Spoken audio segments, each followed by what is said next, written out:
김병기 더불어민주당 원내대표가 원내 대책회의에서 신상 발언을 통해서 최근 불거진 비리 의혹에 책임을 지고 직을 내려놓겠다고 선언했습니다. 잠시 영상 보고 오겠습니다. 국민의 상식과 눈높이에 한참 미치지 못한 처신이 있었고 그 책임은 전적으로 제 부족함에 있습니다. 진심으로 죄송합니다.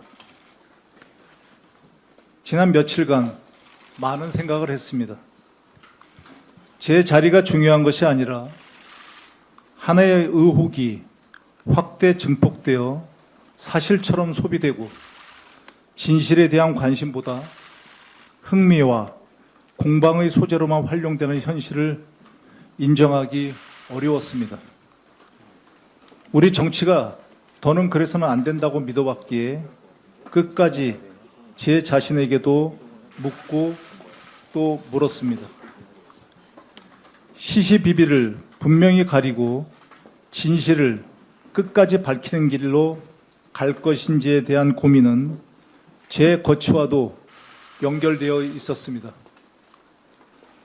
이 과정이 이재명 정부의 성공을 뒷받침할 민주당 원내대표로서의 책무를 흐리게 해서는 안 된다는 결론에 이르렀습니다. 연일 계속되는 의혹 제기의 한복판에 서 있는 한 제가 민주당과 이재명 정부의 걸림돌이 될 수밖에 없을 것입니다. 하여 저는 오늘 민주당 원내대표직에서 물러납니다.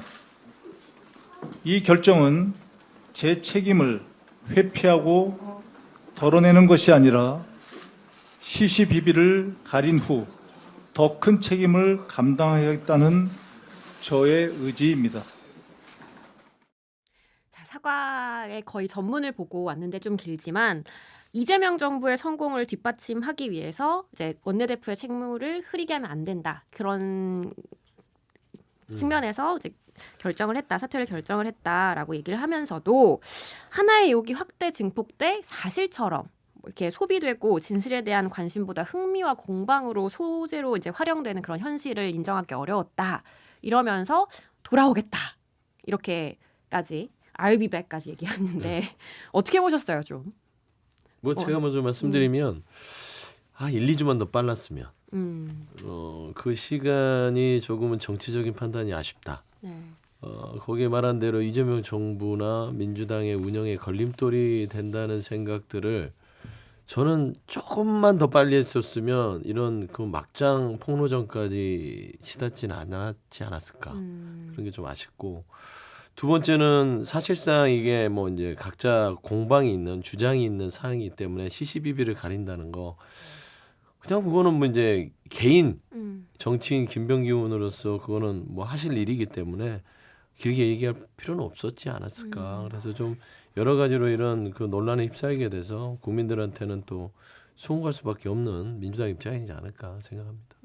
사퇴가 좀 늦었지만 어쨌든 지금이라도 사퇴를 결정한 건 잘한 일이다라고 이제 평가를 해주셨는데 김정일 최고님 미소를 만면의 미소를 짓고 계신데 저게 사과로 들립니까? 어. 저걸 사과라고 생각하는 사람이 누가 있어요? 그냥 말장난하고 있는 거 아니에요. 그러니까 자기는 잘못한 게 없다. 하지만 당과 이재명 정부를 위해서 나는 물러난다. 라는 식으로 마치 자기가 희생양이 되는 것처럼 치환해서 얘기하고 있는 거 아닙니까? 저게 정치인들의 말장난이에요. 국민들은 저거 들으면 뭔가 저 사람이 굉장히 좀 억울하게 물러가는가 보다. 이렇게 생각할 거 아닙니까? 그리고 무슨 뭐 진실이 중요한데 그리고 이거 지금 의혹을 계속 확대 증폭시키고 있다. 그래서 그게 사실처럼 소비돼서 진실에 대한 관심보다 흥미와 공방의 소재로만 활용되는 현실을 인정하기 어렵다. 굉장히 뭐 그럴듯하게 말을 여러 가지 추상적인 단어를 쓰고 있지만 결론은 나는 잘못한 게 없다. 그리고 대통령과 당을 위해서 나는 물러날 뿐이다. 이렇게 얘기하고 있는 겁니다. 그래서 이게 만약에 그렇게 얘기하시려면요. 그동안 제기됐던 그런 의혹들에 대해서 본인이 얘기를 해야 돼. 뭐가 잘못된 거다. 그 보통 사람들은 저렇게 모든 언론 앞에서 자기 자신을 규명할 수 있는 기회가 없어요. 집권당의 원내대표니까 그런 스피커 파워가 있는 거예요. 만약에 그게 잘못이 아니라면 당당히 맞서 싸워야지 왜 꼬리를 내리고 물러납니까? 왜 거짓에 대해서 그 거짓말로 자기를 공격하는 사람들을 음해하는 사람들을 당당하게 맞서 싸워야죠. 그러니까 저에게는 그냥 정치인들이 상투적으로 해왔던 말장난 그리고 국민들 속이는 화법 그것에 다름 아니다. 또 봤네요. 또 뭐 그런 것이라고 생각합니다. 물러나는 마당에 뭐 평가는 그렇게 할 수는 있겠으나 일단 뭐 이제 그 시시비비에 대한 부분들은 본인이 억울함을 주장한다기보다는 이제 사법적 영역에서 가리겠다고 했으니까 저는 그 부분은 본인이 또 책임지고 가야겠죠. 사실 김병기 원내대표가 어제 오전까지만 해도 이제 물러날 생각이 없었어요. 그리고 그때까지 나온 의혹들 같은 경우는 이제 갑질이라던가 부적절한 이제 가족들의 일을 보좌진에게 하라고 요구한 뭐 그런 것들이었는데 사실 가장 결정적인 이유는 이 녹취 때문이 아닐까 MBC의 싶은데 보도였죠. 그렇죠. MBC가 보도했습니다. 네. 그러니까 3년 전에 2022년 당시에 지방선거가 있었는데 당시 서울시당 공천관리위원이던 더불어민주당 강선우 국회의원이 자신의 보좌관이 1억을 전달받은 정황을 토로하는 녹취 파일을 MBC가 입수를 했는데 이 부분 조금 길고 어려워서 좀 길게 들어보고 오겠습니다. 네. 제8회 지방선거를 앞두고 더불어민주당 서울시당의 기초광역의원 후보 3차 공천 결과가 나오기 전날인 2022년 4월 21일. 당시 공천관리위원회 간사를 맡고 있던 김병기 의원과 공관위원이었던 강선우 의원이 모여 1억 원에 대한 대화를 나눕니다. 어쨌든 그 1억 이렇게 뭐 그 돈을 갖다가 받은 걸 사무국장이 그렇게 보관하고 있었다는 거 아닙니까? 일반인들이 이해하기는 쉽지 않은 얘기들이거든요. 님이 정말 그냥 아무 생각이 없었던 거죠. 정말.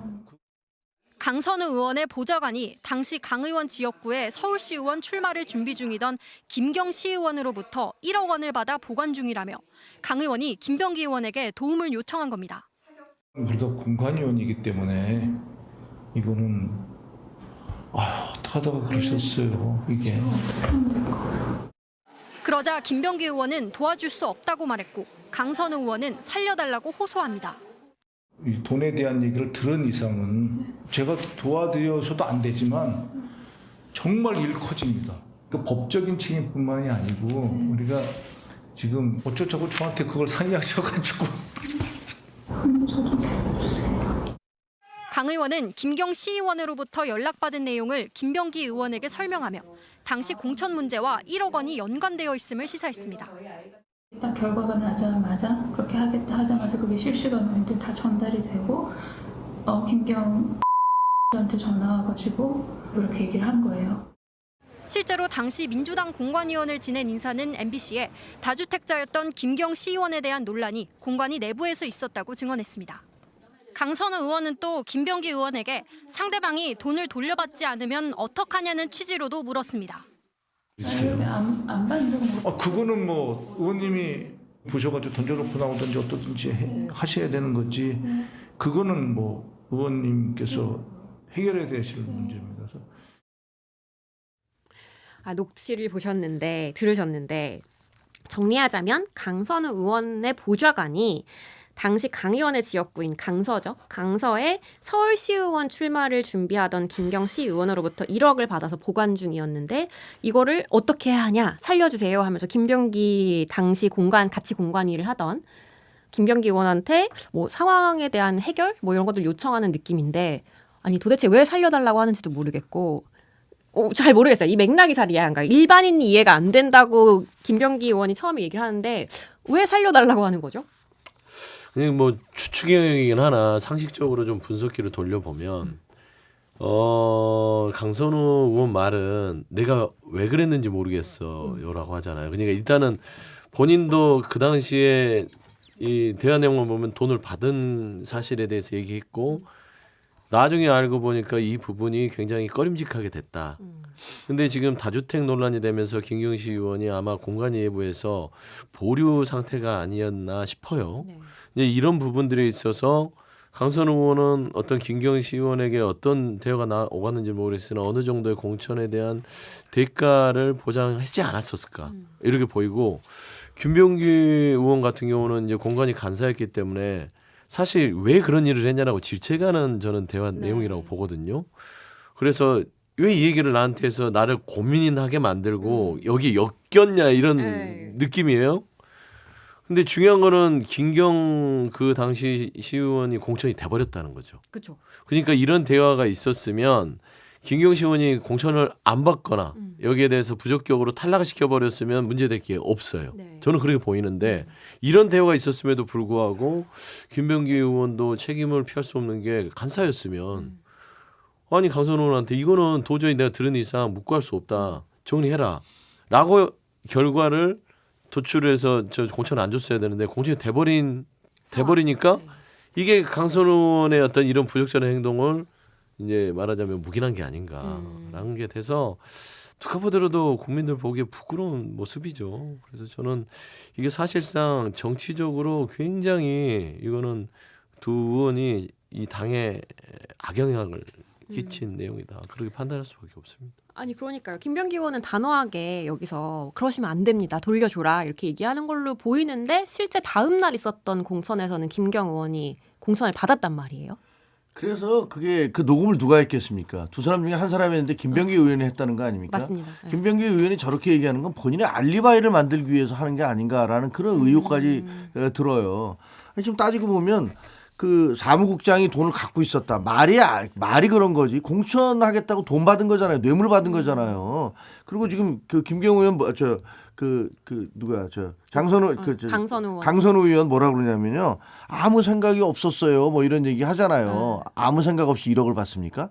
1억이 무슨 10만 원도 아니고 1억을 어디 여비 받듯이 받습니까? 더구나 지금 공관위원이고 본인이 서울시 공관위원이고 공천을 앞두고 있는데 그걸 그냥 아무 생각이 없이 받았다는 것도 말이 안 되는 얘기고 이분이 와서 살려달라고 하는 건 제가 그냥 추정하기에는 이 대목만으로 추정하기는 사실관계는 모르겠습니다. 추정이 되기는 이 김경이라는 사람이 자기 다주택 문제로 해서 공천이 보류되고 자기가 이제 날아갈 것 같으니까 내가 1억 줬는데 어떻게 된 거냐 이렇게 얘기했겠죠. 그러니까 다급해서 이제 찾아왔겠죠. 큰일 났다 이제. 그러면은 강선 의원이 살려달라고 한 거는 공천을 해달라고는 의미로 해석할 수 있는 당연하죠. 거잖아요. 공천이 안 되면 저 죽습니다. 이 사람 이거 깝니다. 까면은 저 죽습니다. 제가 왜 그랬는지 뭐 무슨 막 얘기해서 살려달라고 얘기하지 않습니까? 그럼 만약에 자기가 원래 지금 최근에 해명하고 있는 대로 사무국장이 받았을 뿐이고 나는 공천과 관련해서 아무것도 모른다 그러면 그때 당시에 받은 사무국장을 해임하고 당신 이게 무슨 소리냐 그러고 김경호 의원한테 당신 뭔데 돈을 여기다 주느냐라고 얘기해서 그냥 잘라버리면 돼요. 그러니까 그걸 보관하고 있다는 것도 이해가 잘 안 되거든요. 이해가 안 되지 전혀. 이게 근데 거기다가 마지막까지 그 마무리를 하면 더 웃긴 거는요. 김병기 의원이 이렇게 녹음까지 하면서 자기 알리바이를 만들어 놓고 그다음에 공천을 준 거예요. 단수 공천을 그것도. 그러니까요. 그거 뭡니까? 아니 공관위 간사는 그런 사실을 뇌물을 싸들고 와서 그 공천을 하겠다고 시의원이 그렇게 뇌물을 바쳤다는 사실을 알면 잘라버려야 되잖아요. 당연히. 발표 1시간 전이라도 이 사람은 보류를 해야 됩니다. 그렇죠. 라고 보고를 해야 되고 긴급 보고를 해서 이 사람은 중단을 시켜야 돼요. 근데 버젓이 원래 공천 보류됐던 사람이 그 부동산 때문에 그 단수 공천을 받았어요. 그럼 이거 보면 그냥 이거 돈 공천을 했구나 이렇게 생각이 들고 김경 씨는요 나중에 또 얼마 전에도 또 그 기사가 났었잖아요. 좀 익숙한 분이죠. 네, 김민석 씨한테 네. 김민석 그 뭐 만들기 위해서 3,000명을 입당을 시키는데 자기가 대신 돈 내줘서 입당시킨다. 그것 때문에 문제가 돼갖고 지금은 무소속이실 거예요. 그렇죠. 탈당을 해서. 그러니까 좀 배경 설명 드리자면 김경 의원이 지금은 강석 의원이지만 영등포구로 지역구를 옮기려고 하면서 그렇죠. 김민석 의원의 지역구인 그 영등포구에 이제 위장 전입 한 1,500명 정도를 시켰다. 뭐 요런 당원 위장 전입을 시켰다. 요런 걸로 밝혀졌었죠. 그렇죠. 당대표를 하거나 뭐 경선을 할 때 김민석 씨에게 유리한 상황을 만들기 위해서 자기가 그 지역구를 옮겨가면서 그러면서 사람들을 그 입당시켰다는 거 이것도 큰 범죄잖아요. 근데 이런 것들이 무시로 자행되고 있다는 것이 지금 밝혀졌어요. 근데 이거를 뭐 김병기 원내대표는 본인이 무슨 뭐 억울하다는 식으로 나는 당과 대통령을 위해서 물러갈 뿐이다. 뭐 이렇게 얘기하시는 게 그걸 어느 국민이 그거를 받아들이고 이해하겠습니까? 그러니까 실제로 공천을 대가로 돈을 건넸다면 정치자금법, 그다음에 뇌물, 그다음에 배임수재 혐의가 적용이 될 텐데 김병기 의원도 알고 묵인했기 때문에 같이 이제 조사를 받아야 될 텐데 국민의힘이 강선우 의원을 뇌물죄로 고발을 이미 한 것 같아요. 네. 뭐 일단 그 공천을 대가로 돈을 받는 풍토는 오래전에 정치권에서 굉장히 구악 중에 구악이라고 해서 많이 사라졌다고 봐야 되는데 그게 공관위원을 통해서 전달됐다는 게 좀 굉장히 놀라워요. 아니 다른 의원들을 통해서 공관위원한테 부탁을 하는 경우들이 종종 있고 그래서 뭐 돈을 전달되지는 않지만 읍소하고 부탁할 수는 있는 거잖아요. 그게 아니라 돈을 전달해서 자리를 살려고 했다는 부분을 공관위원이었던 강선 의원이 이거를 본인이 제정신이 그 당시에는 돈 받을 때는 아니었다라고 지금 증언하는 것 같아요. 네. 제가 왜 그랬는지 모르겠다는 식으로 하는 거 보면. 근데 저는 이제 김병기 의원 입장에서는 간사인데 동료 의원이 공관위원이고 공관위원이 이렇게 살려달라고 하니까 이거를 매몰차게 못한 부분은 분명히 책임을 져야 된다고 봐요. 그러니까 일정 부분 동료 의원에 대한 그런 참 모지지 못한 부분이라고 변명은 할 수 있으나 최소한 공직이라는 것들은 공사가 구분돼야 될 거 아닙니까? 그리고 이런 돈을 주고 공천을 거론된 자체가 저는 도저히 민주당 내에서 용납이 될 수 없는 사안이거든요. 그래서 저는 사실 이게 뭐 국민의힘은 의원직 사퇴 얘기하는데 이거는 이제 조금 그 정치적 공세 같고 최소한 그 이춘석 의원처럼 일단 본인들의 억울한 부분들이 있다고 지금 하니 이거는 당 바깥에서 그거를 털고 와야 되지 않을까. 그게 훨씬 더 이제 당을 위한 또 진심 어린 선당후사의 정신이 아닐까 생각이 됩니다. 탈당을 할 필요가 예. 있다. 근데 그 국민들이 보기엔 그냥 꼬리자락이라고 볼 거예요. 뭐 그냥 탈당하는 거는 흔히 하는 수법이잖아요. 일단 탈당을 해서 우리 당 사람 아니다라고 이제 그 논점을 흐리는 거. 근데 제가 보면 이렇게 1억씩이나 돈을 주면서 공천의 헌금 그 뇌물이죠. 이런 걸 주고받았으면서 명태균 비판할 자격이 있습니까? 김건희 비판할 그런 자격이 있습니까? 윤석열과 김건희 부부 비판할 자격이 있습니까? 알고 보니까 자기들도 그랬네. 자기들도 거기서 공관위원이 그것도 공관위 간사가 1억을 주고받으면서 저렇게 얘기를 했네. 그럼 이게 당연히 수사돼야 되는 거 아닙니까? 이거 어떻게 보면은 권력형 비리니까 특검도 해야 돼요. 이 사람만 그랬는지 어떻게 합니까? 이 사람 말고 다른 사람들도 많이 그랬을 가능성이 있는 거 아니에요? 하나를 보면 10개를 한다고? 이거는 뭐 너무 이제 그 확대해서 가시는 것 같고 그게 왜 확대해서 민주당이 김병기 강선우 의원의 어떤 부적절한 부분에 있어서 이게 만연됐다라고 하는 것은 당연히 확대 해석이죠. 어떻게 다 그랬을 것이다라고 확인을 해야 되죠. 그러니까. 뭐 확인할 것 같으면 국민님도 다 확인해야 되는 거예요. 안 그러겠습니까? 다 같이. 근데 저는 그런 차원에서 무슨 특검까지 하는 것은 좀 과하고 이 두 분 의원에 대한 것들은 부적절하고 그랬다고 해서 민주당이 뭐 김건희나 윤석열을 비판할 수 없다 그런 부분도 조금은 말은 안 되는 것 같고요. 사실 저는 이제 공천에 대한 어떤 정치 개혁이 필요하다. 저는 이번 계기로 이 두 분은 정치적 책임을 져야 되고 법적 책임도 져야겠으나 사실 이런 사안이 발생이 된 민주당이 해야 될 일은 공천 기준을 다시 되돌아보고 공천이 밀실에서 이루어지고 있지 않느냐. 그리고 공천이 특정 의원들의 입맛에 따라서 그냥 국민들한테 불투명하게 이루어지고 있기 때문에 이런 일들이 벌어진 게 아닌가라는 차원에서 저는 당이 의원들에 대한 뭐 어떤 여러 가지 조치에 앞서서 민주당이 앞장서서 공천을 정확하게 투명하게 하겠다라는 어떤 그런 TF를 구성해서 국민들한테 보여줄 계기로 삼아야 된다. 왜냐하면 여론조사도요. 당에서 공천 돌릴 때요. 공개를 하지 않아요. 과정뿐만 아니라 그 결과에 대해서도 제대로 뭐 얼마에 어떤 대상으로 하고 몇 %에 있었는지를 안 하거든요. 저는 그런 부분까지도 조금 투명하게 하고 당원과 국민 모두 어떤 공천 과정을 투명하게 지켜볼 수 있는 시스템의 개선이 필요하다고 생각합니다. 그러니까 2022년 지방선거 공천을 앞두고 이런 일이 나와서 아무래도 이번 공천부터 조금 더 국민들이 더 자세하게 눈을 이렇게 부릅뜨고 쳐다보실 것 같습니다.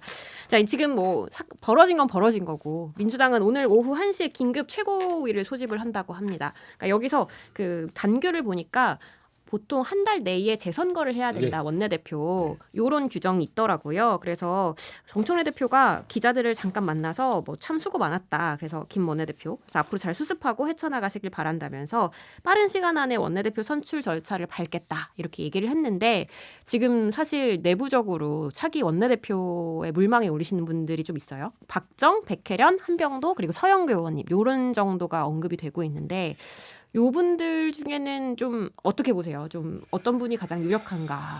소영교 의원이 이게 재수인가요? 그렇죠. 재수죠. 지난번에 아마 김병기 재수일 의원과 거예요. 네. 그래서 소영교 의원이 출마하실 수도 있는데 또 소영교 의원은 사실 서울시장 출마도 지금 그쵸. 조질하고 서서서, 있기 때문에 네. 이게 이제 선택이겠죠. 음. 그다음에 박정우 의원도 선수가 있고 의원들한테 신망이 높아서 박정우 의원이 이렇게 어떤 계파에 이렇게 치우치지 않은 인물이라서 뭐 가능성이 없지는 않고 백혜련 의원도 이제 수준이 그 이미 정치적으로 수원 경기도에서도 꽤 나름대로 좀 조용히 열심히 하시는 분이라서 좀 세 분 다 괜찮을 것 같아요. 또 수습하는 차원이기 때문에 네. 의원들이 판단하는 데 있어서 어떤 여러 가지 그 평가라 누구를 선택하더라도 괜찮은데 한병도 의원은 예결위원장이거든요. 네. 내려놓으셔야 되는 거죠. 후 예결위원장까지 내려놓고 굳이 원내대표 4개월 정도, 5개월 정도를 할 이유가 있겠느냐라는 차원에서는 아마 박정, 백혜련, 서영교 이 3파전이 되지 않을까 저는 좀 그 예측합니다. 세 분 중에서는 국민의힘 입장에서는 누가 가장 좋아요? 아이 좋고 나쁘고 뭐가 되겠습니까? 뭐 그건 이제 저희와 의사와 상관없이 결정을 하시는 거니까 뭐 그 당내에서 잘 해결하시기 바랍니다. 이렇게 됐습니다. 그러니까 김병기 원내대표가 사실은 대표적인 이제 친명계로 이제 정리가 되어 있잖아요. 그러니까 알려져 있잖아요. 이제 그러면서 이제 친청과 친명의 대결 구도로 요 사건을 보는 분들도 좀 계시더라고요. 근데 이건 좀 어떻게 봐야 될까요? 이 정청래 대표가 좀 힘을 얻게 되는 계기로 봐야 될까요? 정치 구도상으로는 그렇게 볼 수도 있는데 정청래 대표는 더 좋은 게 없죠. 당 대표가 따지고 보면은 안방을 담당하던 원내대표가 이렇게 불미스러운 일로 사퇴를 했는데 당 대표가 당의 얼굴인데 뭐가 좋겠어요. 그래서 저는 이게 뭐 이게 친명 친청의 어떤 그런 대결 구도에서 벌어진 일이라고 생각하지는 않고요. 전혀 그럴 수도 없고요.